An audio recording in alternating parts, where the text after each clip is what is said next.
watching Channel Africa Conversations. I do think that there's a wide gap between where the young Africans are and particularly where the old leaders are. And when you listen to the things that they're discussing, and then you listen to the things that are being discussed by the youth on the ground, it's a totally different conversation. You know, some young people are talking about cryptocurrency, they're talking about AI, and our leaders are still talking about silencing the guns. And you can see that there's a discrepancy in terms of prioritization, energy, and even optimism. Hello and welcome to Channel Africa Conversations. I'm Peter Ndoro. 2024 was quite a year for the continent, and today we take a look back at some of the most significant stories that shaped Africa in the past 12 months. From youth-led protests in Kenya to the ongoing conflict in Sudan, these events did not only just highlight the continent's challenges, but also its resilience and potential for change. And to help us unpack these stories, we're now joined by political analyst and political commentator, Mighti Jamie. Great to have you in studio. Pleasure. We've chatted over the years on Zoom and on the phone, but good to have you in the flesh, as it were. Pleasure to be here, Peter. Pleasure to be here. So it has been a remarkable year. We're going to go into specifics just now, but just generally, overall, if you took a temperature gauge January and then another one December, what's your take, your feeling generally about the continent past 12 months? You know, I'm always optimistic about the continent because the youth of Africa continue to innovate, they continue to have the energy, and they continue to do interesting things. I mean, just a few days ago, we saw Tyler and Thames and the other lady from Nigeria all together, you know, rebutting almost in person the narratives that South Africa and Nigeria cannot come together and do beautiful things. But when I look at the governance side of things, I am generally concerned that we've seen regressions, and almost as a result of this year being so chaotic because of the elections, Peter, I feel that African leaders almost took advantage of the fact that the world in many parts was distracted by its own issues. You know, the American election, UK elections, all of these multiple elections, I think, allowed for more mayhem in Africa than typical. So coming to the conclusion of the year, I feel like, you know, if not stalemate, maybe it's 1-0.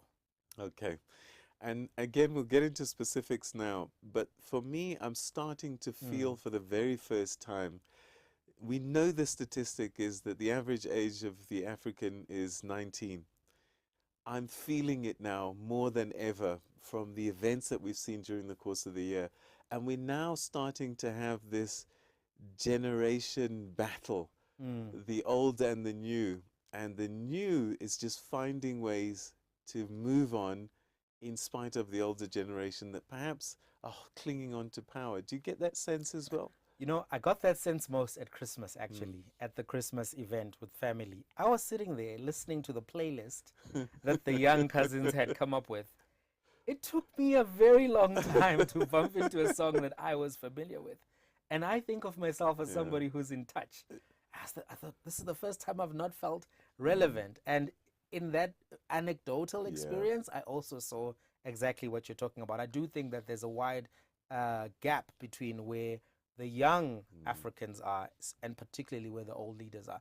And when you listen to the things that they're discussing, and then you listen to the things that are being discussed by the youth on the ground, it's a totally different conversation. You know, some young people are talking about cryptocurrency, they're talking about AI, and our leaders are still talking about silencing the guns.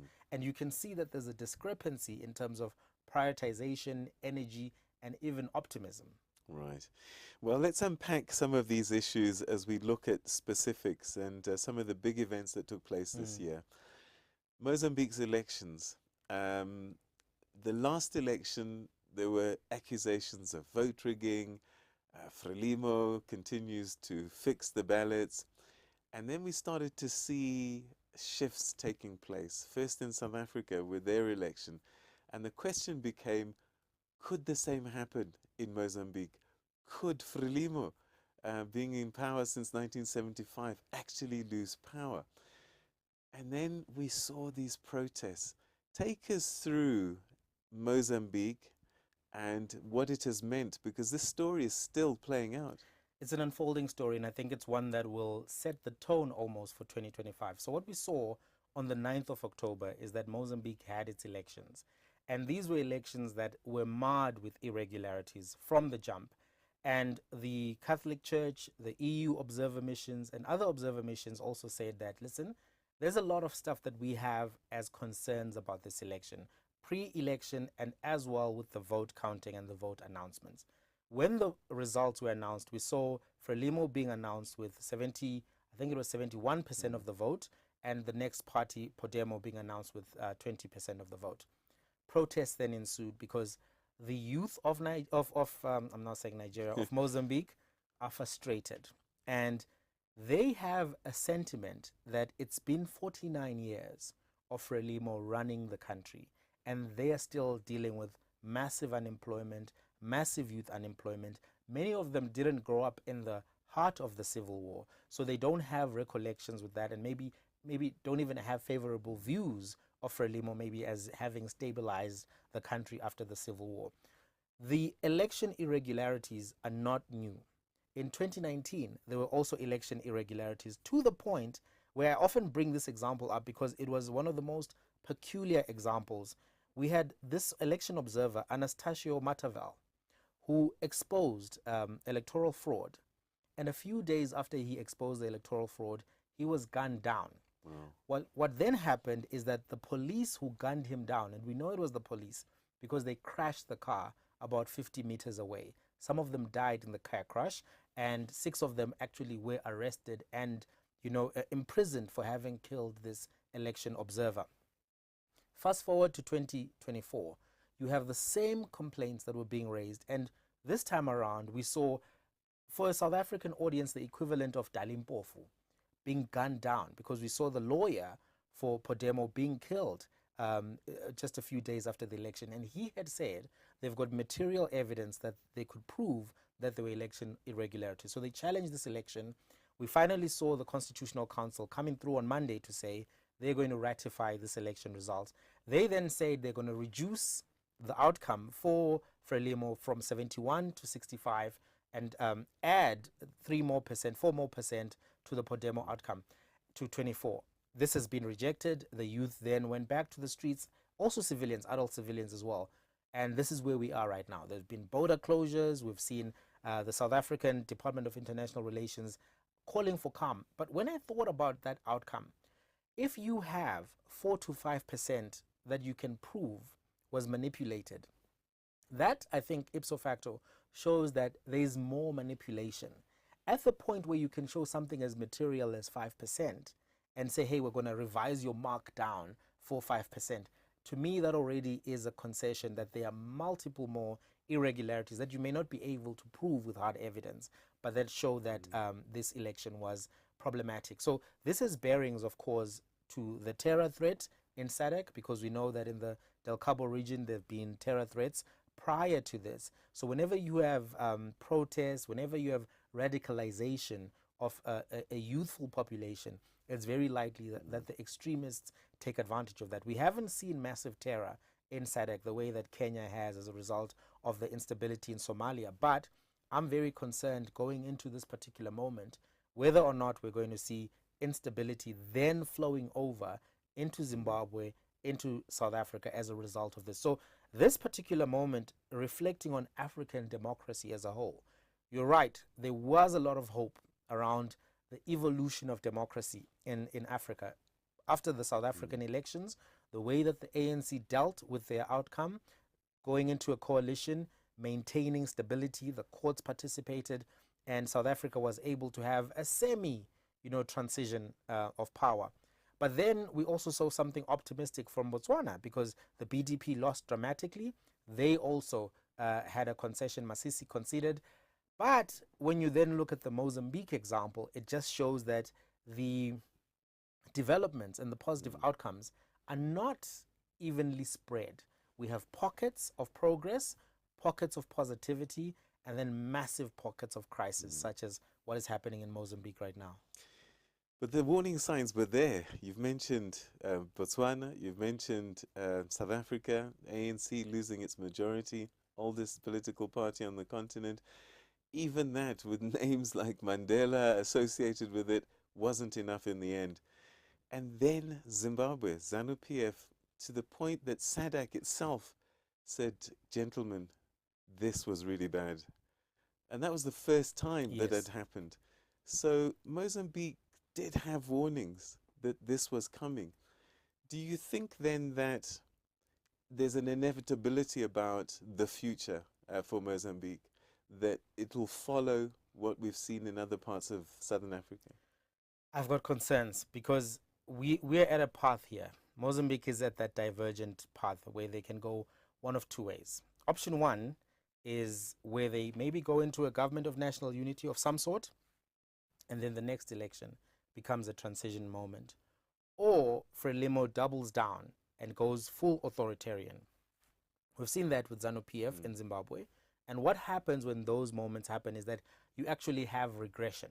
So you're right, there is a trend across the continent that the younger population no longer has loyalty to the liberation movements, is no longer persuaded by the big names, the big brands, whether it's Mandela or Mugabe or whatever the case may be.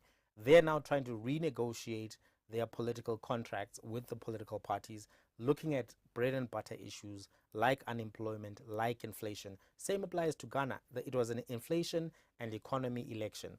So where Mozambique is right now is at a crossroads. It all depends, and unfortunately I have a pessimistic outcome on the role of the international bodies. It all depends on the role that is played by South Africa, by Botswana, by Namibia. Unfortunately, because of these liberation struggle relationships, we're not likely to see South Africa being forceful. It almost may be a repetition of what we saw in 2002. If you recall, Thabo Mbeki commissioned the Judicial Observer Mission with Kampempe and Moseneke. They found the Zimbabwean 2002 elections to not have been free and fair. And that report was sealed. And Thabo Mbeki then came and said the elections were free and fair. And the South African Observer Mission endorsed those elections. At a critical point, when the world was ready to walk away from Mugabe, South Africa then gave a landing hand to the Mugabe regime, and that continued the regime from 2002 to 2017. Right. So if right now the regional bodies fail, this could give a new lease of life to Frelimo, because Daniel Chapo is relatively young and is somebody who is going to contest for 2 terms foreseeably. Again, a lot of similarities in terms of youth-led movements. What we're seeing playing out in Mozambique. This happened in Kenya, didn't it? Yes. Where it was ostensibly about the finance bill, but one gets a sense actually that that was the straw that broke the camel's back in the end.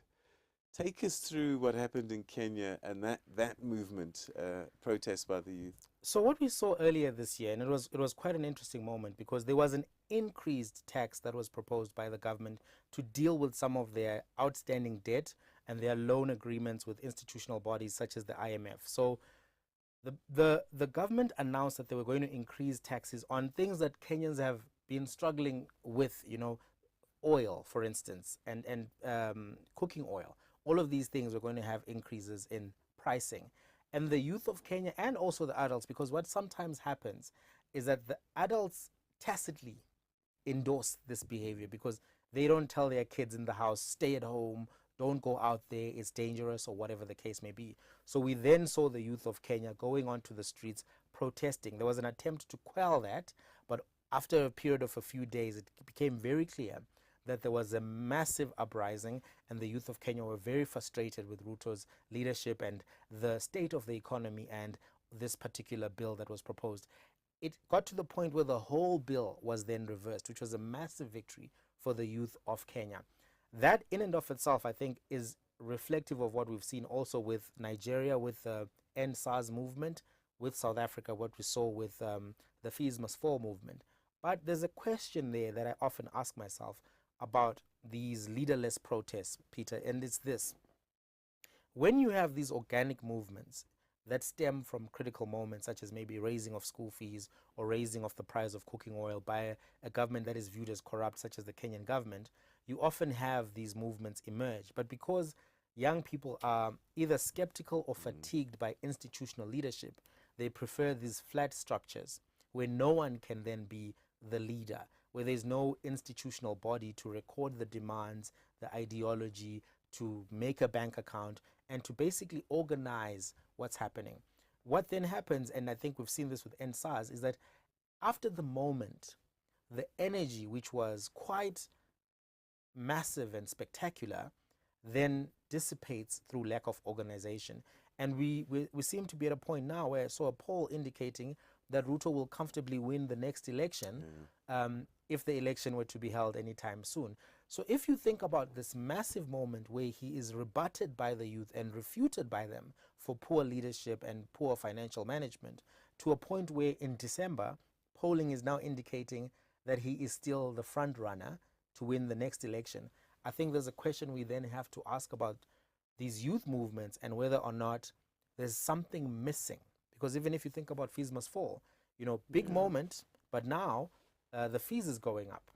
And some of the politicians who came out of that movement are prominent now in their political parties, but they are no longer vocal about these issues in the way that AOC maybe is still vocal, because she came out of an organized structure. And as a result of coming out of an organized structure, she still has people who can hold her accountable to her day one credentials and issues. Yeah, because as you say, flat structures, who do you actually negotiate with and what authority do they represent? Fascinating. So that was Kenya. Not too far away, Sudan. Out of the joy of removing al-Bashir, the hope was there was a new country, a new way, and yes, the military had to have been part of the transition. But as with most military regimes, it's good for 5 minutes. And then before you know what's happening, it's back to the old ways, just a different person wearing the hat. Take us through where we are with this conflict, because it seems to be a civil war, a military one. That's absolutely right. So going back to the onset, where we had the fuel price increases in December of 2018 by Bashir, leading to people protesting, saying, we're not going to stand for this. We saw that 4-month period of protest leading to, in April, when the Bashir regime fell, of 2019. We are now in 2024. We're what, 5 years away from that particular moment. The army was involved, and as we saw, the split between the National Army and the Rapid Support Forces led by Haftar. So at that particular point, the world needed to take more decisive action. But unfortunately, the whole civil war, this military civil war between the Sudanese army and the Rapid Support Forces, happened in the midst of other wars that the world was more interested in. First, it was Russia versus Ukraine. That occupied every TV screen. You know, it's quite curious now, if you turn on the TV, you don't see the running coverage of Russia and Ukraine that you did in the first 6 months, when people thought it was going to be a short military intervention and Russia would be defeated. But at that particular time, all of the media coverage was Russia, Ukraine.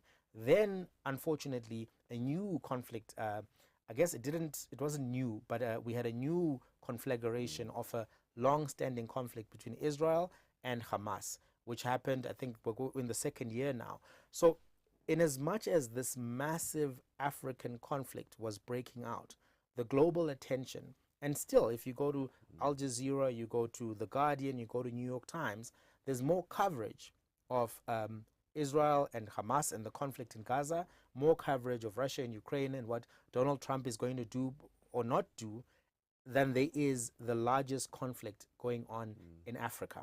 And now it's one of the longer conflicts in Africa that has been going on, because these military leaders at some point could not come to terms about the power structure. Because what precipitated this at some point is that there was a discussion about subsuming the Rapid Support Forces, which were operating as a side special military group, into the army proper, having all of their leadership structures dissolved, and for them to fall under the army. But what we saw is that the leader of the Rapid Support Forces, he recognized that to be basically a usurpation of his power.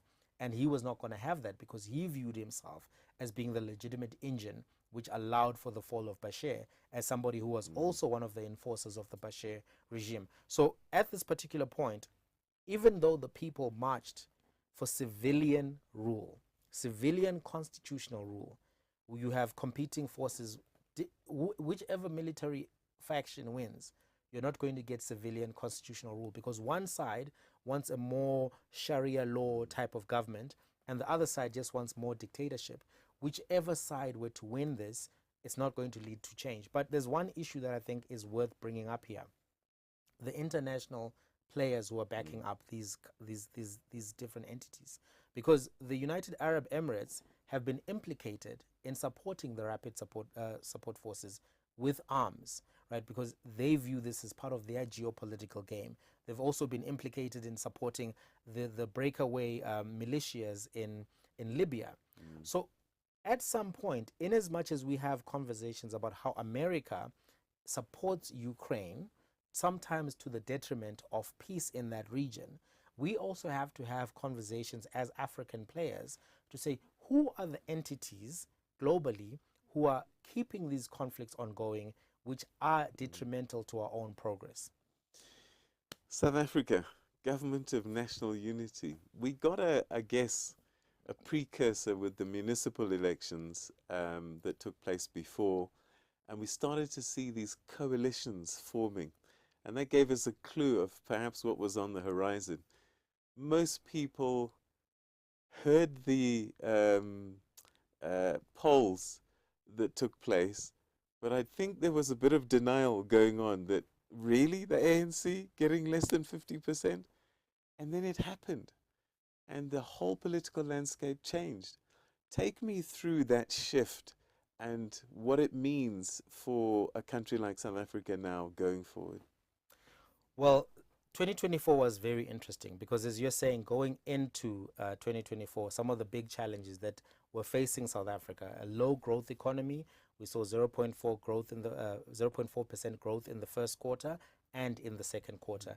South Africa has been dealing with massive issues of load shedding, and load shedding was one of the issues, which are the blackouts for those who are watching from other parts of Africa where they use different terminology. These blackouts, this load shedding, was one of the things which are most acutely felt in the home by people. And because people have relatively been used to stable power supply over the decades, this issue is something that was a pain point. So going early into the year, the load shedding actually ended in many of the major cities. In some townships and informal settlements, there were still disruptions of power supply. So there was a view within the African National Congress that alone could be enough to shift sentiment. But not only was there the issue of low growth and the load shedding, there were the perennial issues that have been affecting South Africa, such as high levels of crime, high levels of unemployment. If you were to delve into the data, youth unemployment between 15 to 24 is at 70%. I guess also young adult, I would call them young adult unemployment between 25 and 35 is at 50%. So you add that up and do an average, that's 0.6% or 60% unemployment for people between the ages of 15 to 35. That is extremely high unemployment. And then it's also racialized unemployment. So when you look at it on the basis of race, you find that most of the unemployed people are black people living in the townships, the rural areas, and the informal settlements. Ultimately, those economic conditions, as well as the angst around immigration, led to the ANC not being able really to get enough traction on the grounds in the communities to be able to really, let's say, stop their decline, because they've been in a period of decline. They were at 67%, then they went to 62, then they went to 57, but the scale of the drop in 2024 was very dramatic, because, and this is what made people think that maybe they'll lose 7, but they'll be able to remain as the government. They went from 57 to 40. That left President Ramaphosa with very few options, and he had to take, I guess, the lesser evil for his party, because on the one side they had the Jacob Zuma party, the MK party, which emerged out of nowhere from December up until May. Very short period of time, 6 months, they were able to garner 2 million votes, 14% of the vote. You had the EFF, party which has been very critical of President Ramaphosa as well, a more radical party than the ANC is willing to be. So those were the options on the left. And then he had to then look, the frog of the DA, so to speak, and say, I'm going to have to kiss this particular frog. Why? Frog for the ANC, because the DA campaigned against the ANC, blaming the ANC for the 30 years of economic failure. But they both agreed and had a mutual understanding that they are more likely to be able to preserve the status quo than any other combination. So ANC has gone into coalition with the DA, but to take the sting out of it, they had to get more partners. Because when it was still the two of them, criticisms were being raised that this is a DA and ANC thing. ANC sold out. Exactly, and that was going to affect them in the next election. So what they then quickly did was to add a variety of partners who don't necessarily make sense, but all came together: Patriotic Alliance, Freedom Front, Rise Mzansi, and others, UDM. And what this did is it allowed them then to really say, this is not a DA-ANC thing, it's a coalition. And they invited everybody, but they knew that there were some that were not coming, and they would always be able to say, well, we invited you to join us. Yes. And so that was plausible deniability. But the thing, Peter, it's held up. Yeah. Their coalition is held up. There's only been one reshuffle so far, anyway, and that was an internal reshuffle within the ANC because of the accusations one of the ministers was facing. But as things stand, as the year is ending, they can say that their coalition is holding. DRC versus Rwanda. Initially, there were denials. Rwanda, Kigali saying, we have nothing to do with M23. Slowly but surely, there were now confessions saying, okay, we are a part of this story. Then there's efforts bringing in Angola to try and get these people to sit down. And the very last conversation didn't happen because Kagame didn't show up. Where are we with this? On the one hand, they say the right things, but there doesn't seem to be a genuine movement forward to find a resolution. Peter, African politicians and African fathers, I think I put them in the same basket. You listen to what they say, but you pay more attention to what they do, because there's a discrepancy between what is said and what is done. They'll promise you a bicycle, but if December comes around, Christmas, and you don't get the bicycle, then you know the promise was never valid. The challenge in the DRC that we're seeing is that DRC has multiple resources, copper, cobalt, and it has multiple communities as well. It's a very large population, very large country, still underdeveloped by comparison to most African countries. Those resources are part of the problem because they have led to tin pots, small town dictators trying to challenge from the very onset.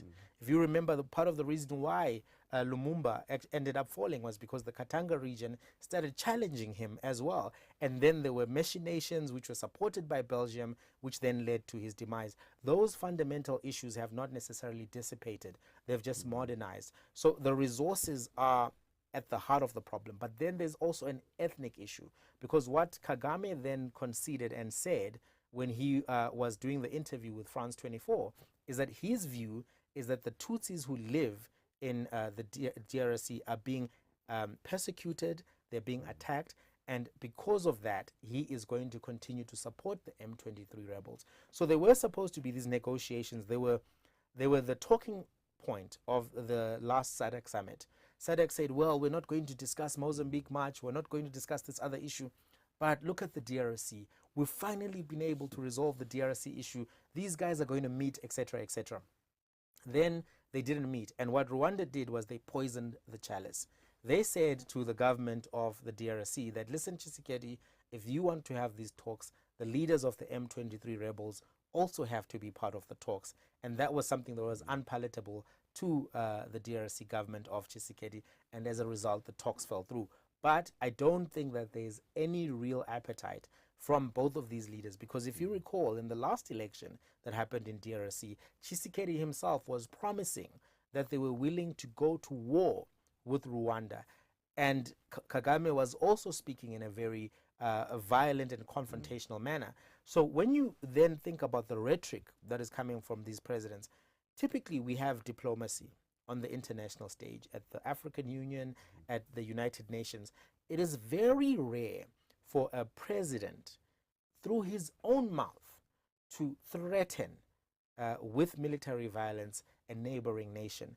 Those are often the precursors to conflict. So we are lucky that we haven't had conflict, but I don't know if that is going to continue to be stable. And Uganda as well is one of the players in the region which oftentimes agitates and instigates, and we're yet to see where they're going to end up in the equation. The big factor that is going to affect a lot of this, I think, is the Trump presidency. We don't discuss this enough in Africa, but the Biden administration was one where you had someone who was missing in action at a certain point. We'll find out from the biographies and some of the insider reports when they are published, but it does seem as if Joe Biden wasn't 100% fully, mentis compis, and as a result of that, many issues started falling through the cracks. And I think when you have a new American administration, what may happen is that it may reset the tone, because we all know that Donald Trump has tendencies to be belligerent and has tendencies to be very assertive and reactive. And what that does is it can cool other tempers in other parts of the world, because who wants to be first on the list of being on the target of Donald Trump's crosshairs? 2025 will be an interesting year for sure. So then we had shifts in power: Senegal, Botswana, Ghana. And on the one hand, it really speaks to democracy in action. What caused the shifts, though? I think, one, the youthful population having impatience and new demands of their leaders. That's been one of the big factors. The second thing that has done this, I think the economic conditions globally were such that these were change elections. If you look at the UK elections, you look at the US elections, the South Africa elections, the economy was a big factor throughout all of these elections. Having said that, though, I think there is generally a fatigue in Africa with the gerontocracy that has been prevailing, and many young African citizens are pushing back against being led by all of these older guys. The most interesting of these three examples was Senegal, because if you recall, there were various machinations, because the leaders were actually in prison at the beginning of the electoral period. It took the youth of Senegal going to the streets to protest, pushing back against this attempt to have a third term, effectively, of the former president of Senegal. And that actually was an interesting point. So even with Botswana, if you think about it, there was a night where the citizens of Botswana were actually at the voting stations with their car lights on, because the electricity had been cut off when the vote counting started. And they said, we're going to have to defend our democracy, and we are aware of every stunt that they're going to try to pull, because the Masisi government was working with ZANU-PF. This raised anxiety in Botswana. Point that I'm making is that we've seen some of these transitions, but in Africa, it hasn't always been purely democratic.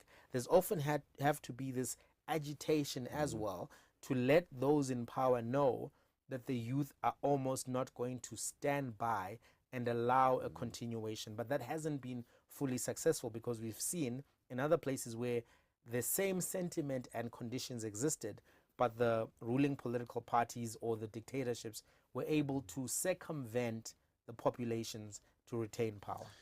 So change has been a key word there. I wonder if this hasn't created an unrealistic expectation for those that are stepping in, taking over, because people almost want a 180-degree change.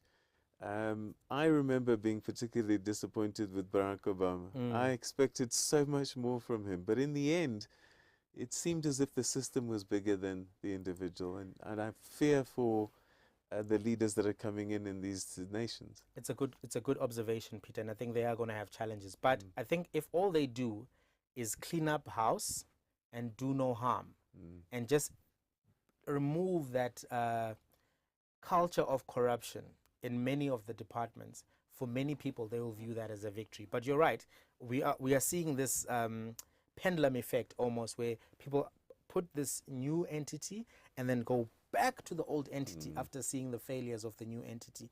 And it's as a result of that the problems that are in a state are so deep-seated and intractable often, they require multiple regimes to fix, or even if you try to fix a problem, the benefits may take 10 years to be seen because you're basically planting trees and people want to see mangoes the next year, and that's not the turnaround time. So I think you're raising a valid point, but if all they do is do no harm and clean up house, that can be a victory.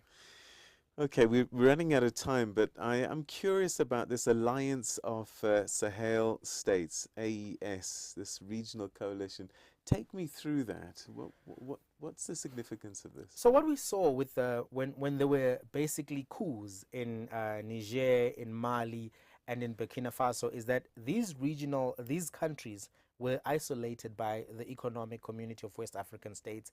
They threatened them with sanctions. They threatened them with military intervention. So these guys then said, we're going to come together and we are going to form this block within a block, and we are then going to try to deal with our security issues, deal with our trade challenges, deal with our economic challenges. It's something that is very popular in the discourse, particularly online. People view it as being anti-Francophone, anti-Western, anti-imperial. The reality on the ground, though, is that the benefits have not really translated to the people. So there is this political symbolism that people value. But if you look at the security crisis in Burkina Faso right now, Burkina Faso is relatively unstable right now. We still have insurgents and rebel groups who are controlling large parts of Burkina Faso, even as things stand right now. So what the leader is doing is he's doing these PR stories where he says, look, I've got this much gold that we got from, and now we're selling our own gold. But behind that story is still the fact that that region in the Sahel is still very much unstable and still dealing with the same security challenges that it has been. So we'll have to see what happens, because we are in a transition point right now. Trump is coming in. A few new administrations are also settling in. We're seeing instability in France. So we'll have to really see what happens in 2025. But as much as it is something that is giving positive symbolism to Africans who are very excited to see these militant men that they think are standing up to the global community, inside those countries, there is still very little progress for the man on the street. And I think we must always remember, in doing our analysis, to get out of the boardroom, to get out of the parliament, to get out of the state house, and go into everyday people's houses and ask ourselves, what does this mean for the slum dweller? What does this mean for the rural dweller? What does this mean for the township dweller? And if their conditions are not improving, then we've got to be focused on that. Perhaps as a final question, broad one, again, I get a sense that some of the challenges the continent has faced in dealing with problematic elections, coups d'etats, civil wars, there are institutions that are that are set up to deal with these things. The African Union, SADC, ECOWAS, they've got the mechanisms, they've got the courts, they've got the forces, but for some reason, they continue to disappoint in 2024. Yes, Peter, that's been part of the story, and it's all because of these, in my view, liberation movement relationships. I really think that it's time that leaders in these political parties think first and foremost about the civilians and not necessarily their brother-sister party relationships. Part of the reason why these institutions are so hollow is because you've got the ANC saying, I won't confront Frelimo, I won't confront SWAPO, I won't confront ZANU-PF. Even though at the very onset, all of these movements were built not on values for the sake of the values, but on the fact that they were representing the people. It was about Ubuntu and not Umuntu. And now we're at a point where every political party is looking at the Umuntu at the top and what is their relationship with that Umuntu, not what needs to be done for Abantu on the ground. And unless we change that, or unless we see agitation, the good thing is that all of these parties have youth movements. And I'm seeing some tension even within the ANC. For the first time with this Mozambique issue, they are not so willing to just jump in bed with Frelimo at this particular moment. And maybe that's because even within the party, there are some who are now saying this liberation relationship cannot supersede our national interests and our commitment to human rights in the region.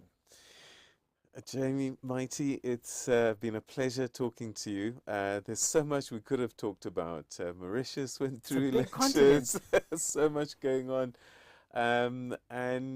But I think those stories that we covered gave us a sense of what's happened and perhaps gives us clues about the future.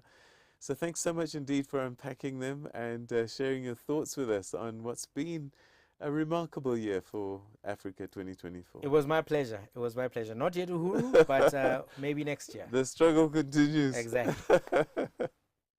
And that's how we come to the end of today's Channel Africa Conversations. Thank you so much indeed for logging in, tuning in and listening. Before I disappear, please, you'll see on the screen now our social media platforms. Please engage. We'd love to hear from you. What kind of conversations you want us to have and what those conversations need to be about in 2025. So please comment in the comment section below. Until the next time, take care.